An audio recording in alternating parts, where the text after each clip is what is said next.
If there's a struggle in your life today, it means that there's life. If you can abstain, it demonstrates your allegiance. If you can sojourn, it shows that you value your soul. One of my favorite fighters was that Conor McGregor. You know, he made $130 million in his fight against Floyd Money Mayweather. $130 million.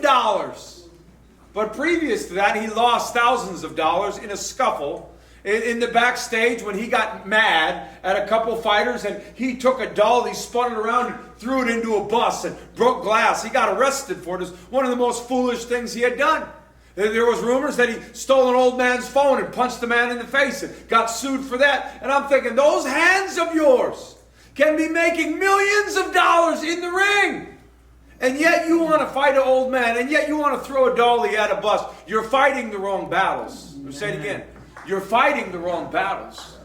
There's an inner battle that we're supposed to be winning. In Ephesians 6, we don't wrestle against flesh and blood, but against powers and principalities and these demonic forces. It goes on in 2 Corinthians chapter 10, verses 3 and 4. We live in the flesh, but our war is not this physical war. Rather, the weapons of our warfare are spiritual.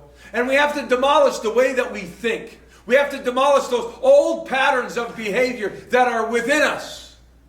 I hope that you could say, but now I'm different.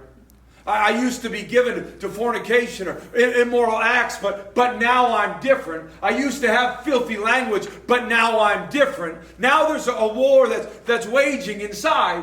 Sometimes new believers will come and they'll say, Pastor, you need to pray for me. I'm really struggling. I keep taking step backs. I keep giving into temptation, and I don't want to, but I end up doing it. And the things I want to do, I just don't quite seem to do it. I'm struggling. And then I say, good. What? How is that good? It's good because a year ago you weren't struggling at all. You were just living wrong. That's right. A year ago you were just living with the wrong relationship. A year ago your mind was so filthy with sin. You were so opinionated. You were so into your nature and what you wanted, what you thought. You didn't think once about God. There was no struggle. And the struggle in your life demonstrates that at least you finally have an opponent. There's two sides of this now.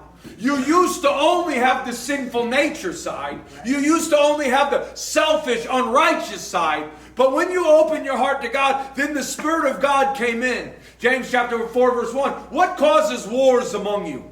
It's division and different desires.